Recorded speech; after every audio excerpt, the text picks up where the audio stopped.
Alright, so today we're going to look at another weird thing that I ordered on Amazon, and I mostly ordered it because it sounded crazy, so I figured, hey, why not? Let's check it out. This apparently is a radiator for the Nintendo Switch, with the idea being to make it so it runs cooler while in the dock. I also picked up one of the standard dock cooler fans that you might see online. This one, this radiator, was $17, and this Spark Fox dock cooler fan was $18. So the fan that goes in the back is actually $1 more than the radiator. Now, using a radiator to cool components isn't like new. People have been doing it for a long time, whether it's with your computer. You may actually have a closed loop water cooling all in one, and that actually uses a radiator to cool the liquid that's running through, and that's generally how we use these in some kind of liquid cooling setup, and for the most part it's worked fine for a while now.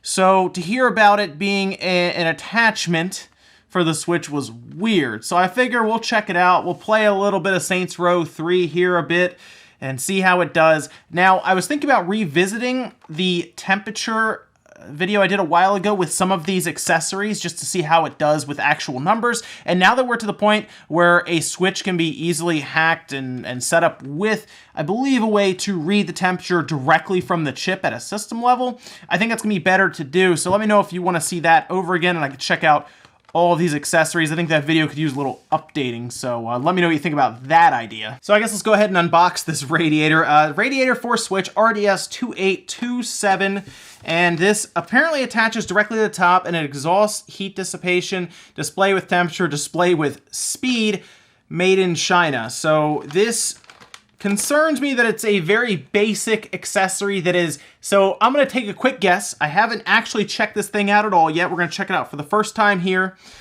My guess is that this is a fan that's encased and all you're doing is changing the RPM in the fan while it's plugged in through the USB port. That is my guess, okay? I don't actually know, but we will, I guess if I can, take it apart as well to find out if that is indeed what's happening in here.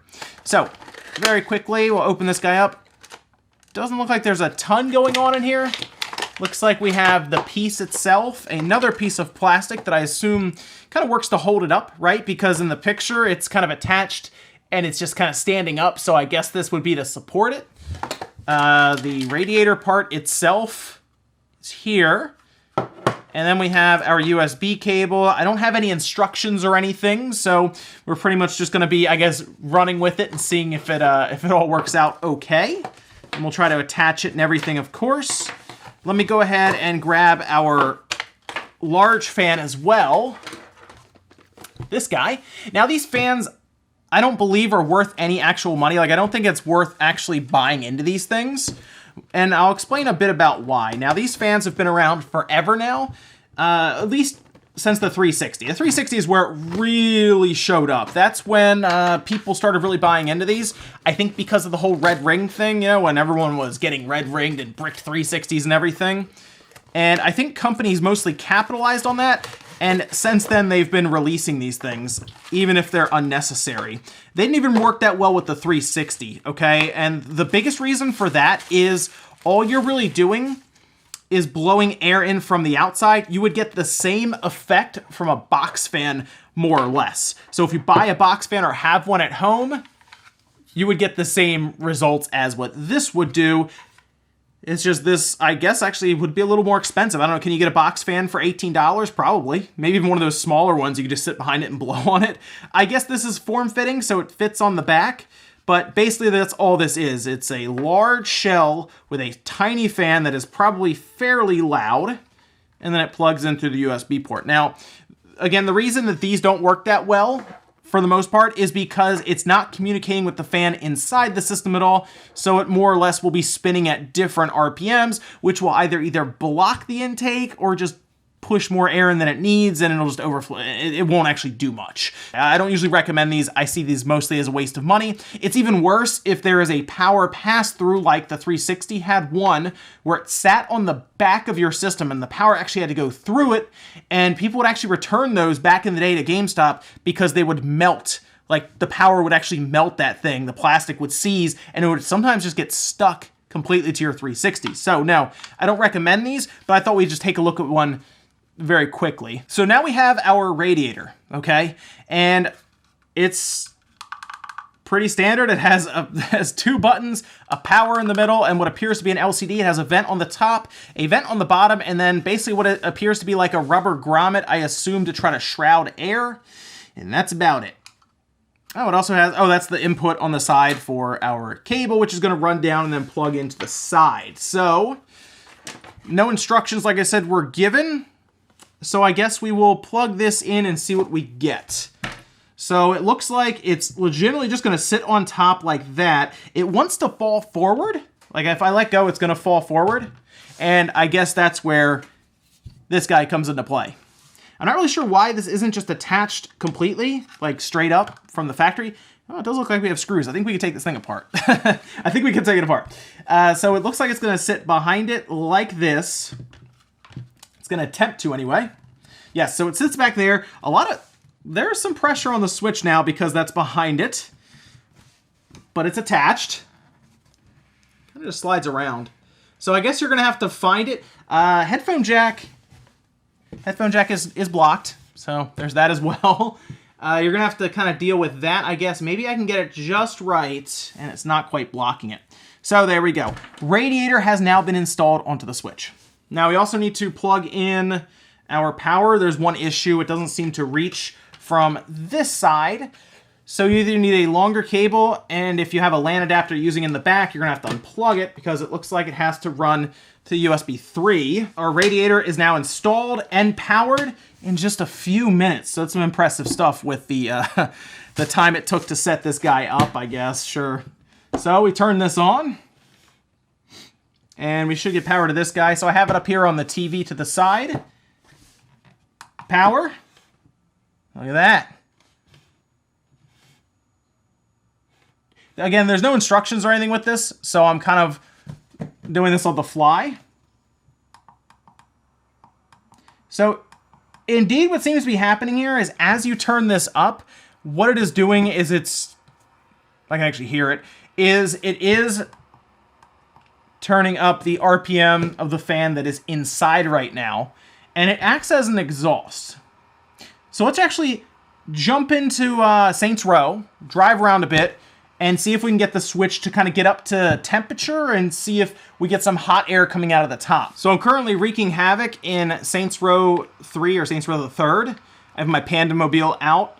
Been driving around for a little while now, and it's still pretty much cool air coming out of the top, which is a little odd, but it could also mean that if the radiator is working as you would expect, well, maybe it's just putting out good air out of the top, although if it's actually cooling fins inside, it should be putting out some fairly warm air. But if it's just a fan that's spinning, then it would just be shooting out some cold air until the switch actually gives it some warm air to shoot out. All right, so I've been playing Saints Row the 3rd for quite a bit now, and it's still, maybe it's a little warmer. For the most part, it's pretty cold. Let me actually go ahead and I'm going to immediately put it into sleep mode, like immediately. Power that off. Get this guy out. And I have to at least admit, it's not super hot right now on the back. So I'll at least give it that. As an exhaust, it is at least, I would say it's not necessarily like blocking the system or any kind of blockage here. So that's good. It's slightly warm, but when I was playing Saints Row earlier, it was like really hot. So there's a chance that something is going on with this guy, but man, you can hear how loud it was, of course, and everything. And it is an interesting idea to have it as like an exhaust. I will at least say that on the top. But I still think it's just a fan inside. So getting this back off is a real pain. Now we have to figure out what... It looks like it's just Phillips heads. I think we can just get away with a Phillips head screwdriver on this one, which would be awesome. Yeah, very cool. So it looks like it just has Phillips head screws on the back. It looks like 4 of them. So hopefully if I just unscrew all 4 of these, we'll have a look at whatever's in this thing. Let's see what we got in here. So it pretty much is what I figured it would be. It is, yeah, it looks like it's just a fan. Like, it looks like it's just like a turbine fan here. I don't think there's anything underneath of it, is there? Hold on. Let's actually just completely take this guy out and just make sure. So it is indeed just a fan. Like, it's the enclosure here. It's the fan on top of that. As you can see here, DC brushless fan. It does have enough cables to control the speed, obviously, of the fan. So you have generally power negative, or you have like positive, negative. And usually you have some kind of cable that can control it as well. And that's why we have, of course, the ability to dial up and down the RPMs. But this technically is not a radiator. It's just a fan that is in an enclosure like this to kind of give it the look of something kind of fancy, okay?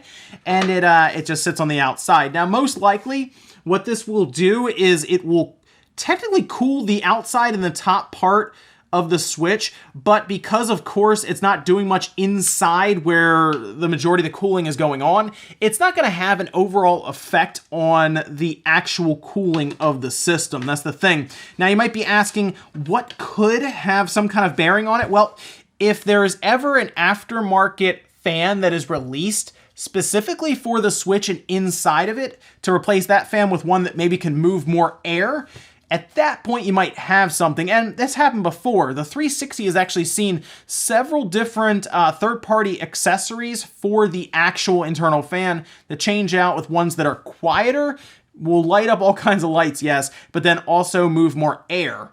We even had, this was a while ago, a 360 that would actually have the ability to have massive heat sinks inside and eliminate the fan entirely. That was actually a limited run thing that they did, and it was kind of a neat idea.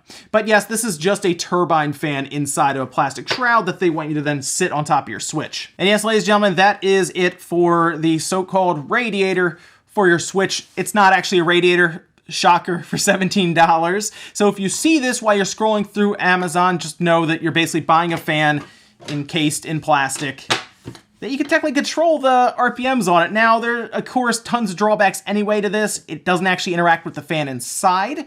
And, of course, it also puts some pressure on your Switch when you're pushing against it with this guy, because that's what technically holds it up. And you, of course, can get in the way of your headphone jack and everything as well. And it only works in dock mode. So a lot of issues there anyway. It's basically just that same type of thing here, just on the top as an exhaust. So there you go, keep that in mind in case you see these. Thanks, guys, for watching. Hopefully that answered your question, as someone did ask what that was exactly on Amazon. So if you asked me, hopefully that answered your question. Thanks, guys, for watching. Make sure you like the video if you liked it, dislike. If not, make sure you subscribe as we look at all kinds of weird tech on Amazon, apparently, for the Switch and everything. Thanks, guys, for watching, and I'll see you next time.